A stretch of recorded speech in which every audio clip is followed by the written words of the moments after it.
Welcome to the best chess opening novelties from 1974. Voted by a panel of experts, Grandmaster experts, at the end of 1974. We're going to see what opening interests were around in that period of time. Remember to make sure you like and subscribe to this channel. Cheers. So the first opening novelty we're going to look at is from the black side. I've decided to show it from Gligovich's perspective here, and this was a game played in the Nice Olympiad in obviously 1974, and the player of the white pieces was the very strong player Jansa. Let's just bring up those players here. So there you have Gligovich, very famous chess player, and also his opponent there, Jansa, another famous player. Now, what I liked about this idea, the game started with quite a standard Spanish Ruy Lopez opening, and things developed in a very normal way. Knight c6, bishop b5, and I prefer putting my bishop on c4 and going for a more aggressive start, which you can check out my Grandmaster Gambit's chessable course. But obviously this is one of the most common openings and normally leads to long maneuvering games, so both sides playing normal moves. Black develops his other knight, and now the safest square for the bishop, breaking any pin, keeping it nice and tight at the back. Rook e1, supporting the pawn on e4, so white can try to play c3 and d4, building up a big center. Black gains some space over there on the queen side, pushing the bishop away, supports the center with d6, and now white prepares this idea. Black castles with some potential of putting the bishop on g4, and this next move is a prophylactic move to stop that idea. And again, this is what top players play a lot. Chess is about continuing your own ideas to improve your position, but also to stop your opponent's ideas, and that will improve your position by restraint. And here, a nice maneuver that's actually very typical for this variation. The knight on c6 is now not doing a great deal. It can be a target, and it pops back home. This may look very peculiar, but in order to play c5 and get this mass of pawns, but also to put the knight on a more secure square in the center. So d4 does occur. The knight now gets to that square, defending e5. Knight bd2. This is again a maneuver that you must know about when playing these systems. The white knight tries to travel around into that highlighted square. Black's bishop comes to b7, another advantage not having a knight there, and this is all very well known. Bishop c2, c5, both players basically playing their ideas. Knight to f1.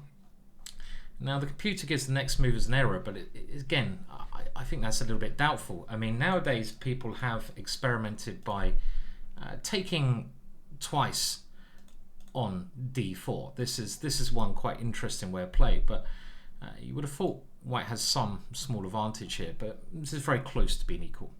Rook e8 is trying to at least keep that central pawn there and use the f8 square for a piece, so trying to really do what white's doing. So it's not a bad move, and again, this had all been seen with these maneuvering ideas, and this is certainly not an inaccuracy, so I thought I'd leave the computer's assessment in here, because sometimes it's good to disagree with what the computer says. The computer actually goes for d5 here, but I think closing down the center is certainly something white doesn't want to do unless there's a good reason to. Keeping the center open with knight g3, so yes, I am disagreeing with Stockfish 13, we've got to think for ourselves still, keeps more flexibility. And now the bishop comes back to f8, the knight could have gone there, but this opens up the rook. b3 played, again, the computer very harsh in its assessment. g6 I think is a fine move, and one of the ideas with this g6 move is that the bishop is very nice on this square. And this had still been seen before, so the novelty coming quite late in this one. Queen e2, a5, bishop d3, and now we should point out that this is going to lead to a lot of trouble here, with the queen going to get trapped with bishop a6. And after b4, bishop to b5, rook e7. Again, this, we're looking into either here in 1974 ideas being played into move 20, and this position here is where the action starts, and this is where it kind of gets exciting. So both players have played fairly sensible. White has a little bit more space, but black is fairly solid here. I think we should say white has an advantage with pressure against a5, chances to open up the queen side, and his bishop's a bit better. And I really like now what Grigorevich plays, and his next move did get voted, like I say, one of the 2 opening novelties of the year. And when you're starting to get a little bit cramped, maybe when your position is starting to turn in your opponent's favour and you're lacking active play, and that's really what black's problem is here. He's done some normal moves, but what's he doing next? There's nothing very active that I can see he can do. It's time to start thinking outside the box and even thinking about extreme ideas. And he now takes on d5, and gaining 2 pawns in the centre for a piece is a strategy, a very modern strategy, and a strategy well worth considering.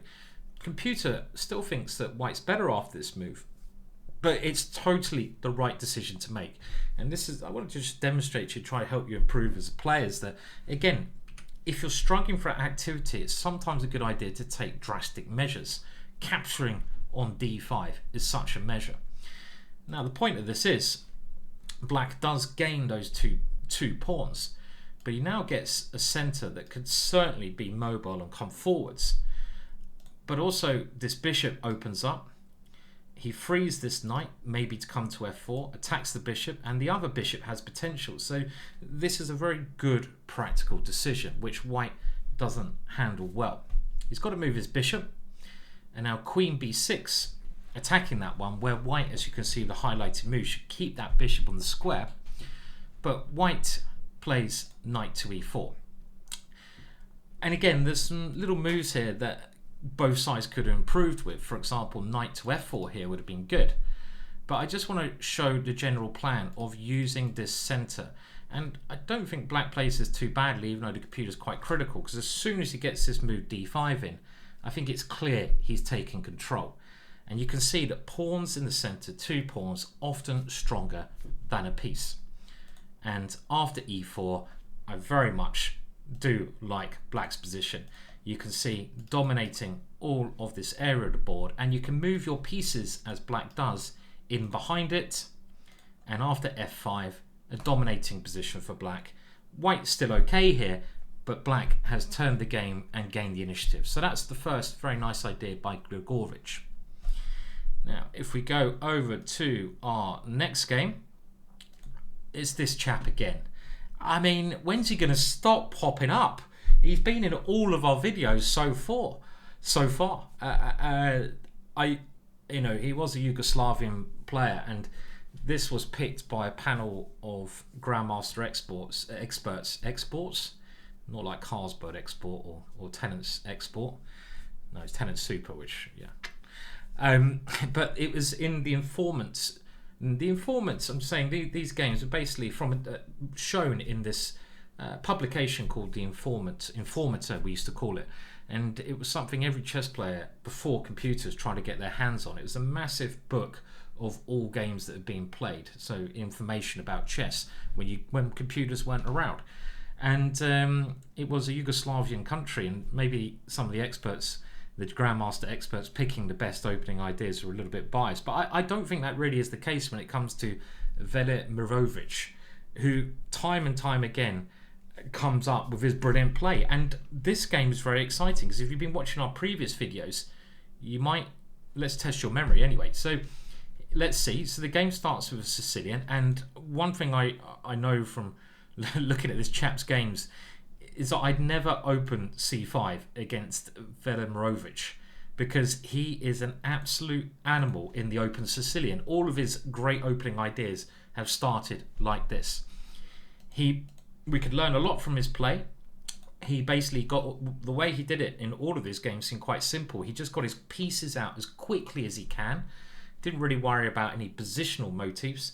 Pieces out, but okay, he didn't do anything positionally bad. And then he would just open up the position, even if that meant sacrificing to get an attack.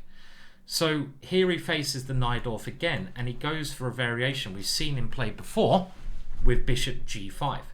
And it's quite likely that his opponent, Mohammed, had prepared for this from the previous game we've seen, and it follows that a previous video. F4, aggressive move. Now the queen comes here. We discussed this in the previous YouTube video, so do try to go through these years in order, because again, it's the evolution of chess opening theory we're really looking at here at the highest level. This is at the very highest level. Grandmaster counters the best opening ideas of the year. Queen c7, normal move, controlling, getting on the half open file. White playing super aggressive. Speedy development is what Velimirovich used to do in all of his games. Black controls the center. Bishop d3, the last piece comes in, or does it? Nope, there's one more piece not playing a part. He loves getting his rooks in the middle, as he does here. Bishop b7, and can you remember this position? Well, the amazing thing here is that the same player of the white pieces only a couple of years ago got voted Novelty of the Year for now playing which move? The standard idea knight d5.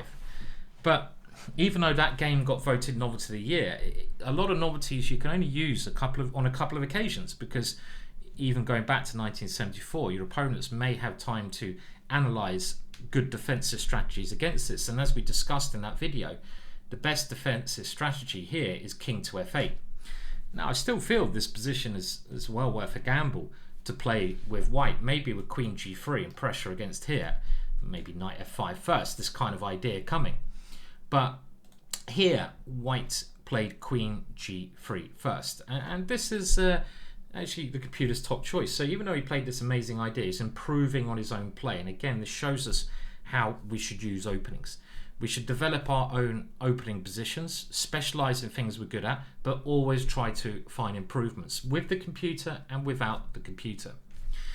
Black now castled queenside because his king is an issue in these positions, and if a move such as b4 is played, well, now we play this same idea that you played before, but with our queen on a better square, and that idea is the typical knight d5.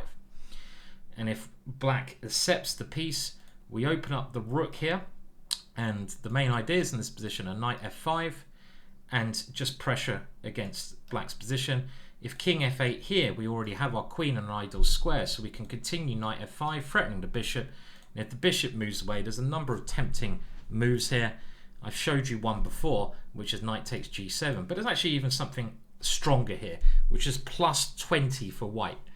Can you see it? Pause the video now if you need to. Bishop to h6 is an even stronger move, and there's an absolute disaster ready to happen on g7, and I'd be amazed if black can even avoid checkmate in this position with our rook also playing a good role.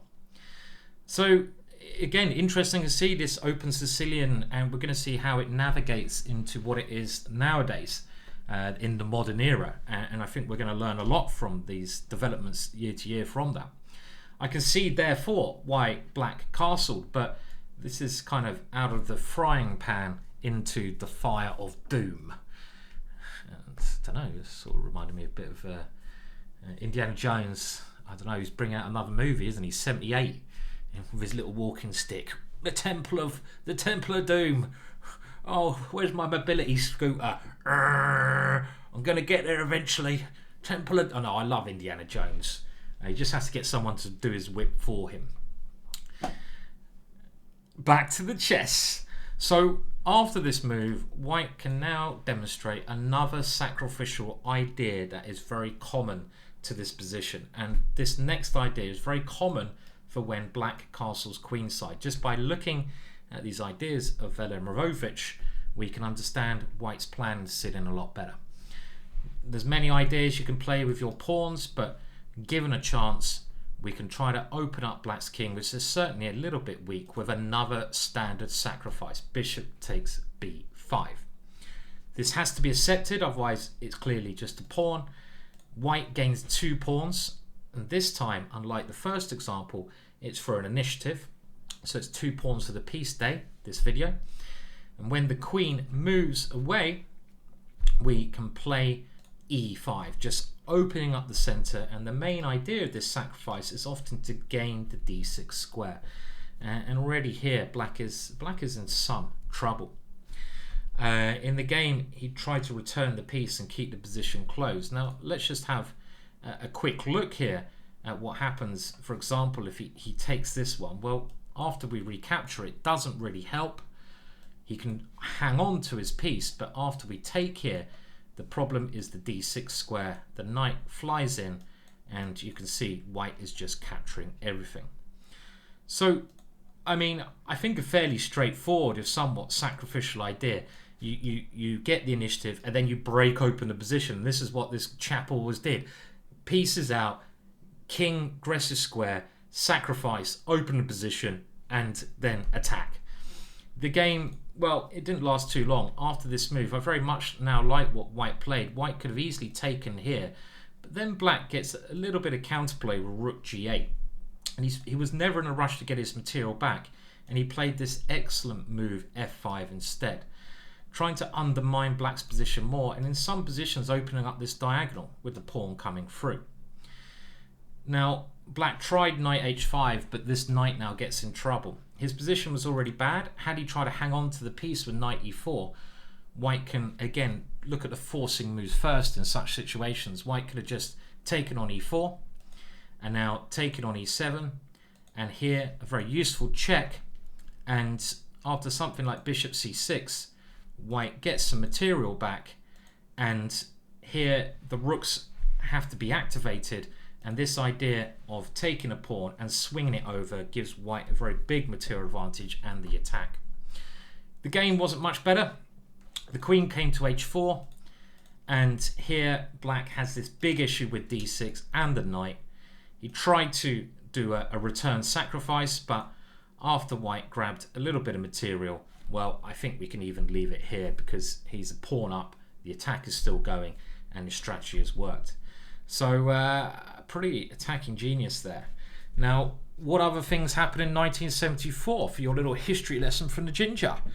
Well, I'm going to first of all mention a sad note, and I live very near to Guildford, and the Guildford bombings occurred, killed 5 people, and my dad was actually there at the scene, not in the pub, but at the chess club opposite, so he's one of the first people there helping clean up the windows the chess club actually imploded in, literally the building opposite, with my oldest brother. I wasn't even born, but they were there playing chess when it happened, so that was a bit of a bad note. On a more happy note, Stephen King's first novel, Carrie, came out. I guess that's a happy note. He's a bloody good author, isn't he? And I think he likes a bit of chess. I don't know, it's all a bit miserable actually, some of my things at the moment. For 1974, the Heaven's Gate New Age group was founded, showing that not everything in the hippie days of the 60s and 70s were good. Heaven's Gate, let's just leave it there. And my last little bit of information, what was the most famous sporting event of that time? Well, it was the Rumble in the Jungle. Muhammad Ali versus George Foreman. And what a boxing match that was, and what a boxer old Muhammad Ali was. One of the best, if not the best. I quite like Tyson. He's just an animal as well. Now, please do make sure you like and subscribe to my channel, this video, and we'll get through the years, and hopefully you're learning a little bit about some nice opening ideas, the evolution of chess, and even some chess players you may not have heard about. Cheers for now.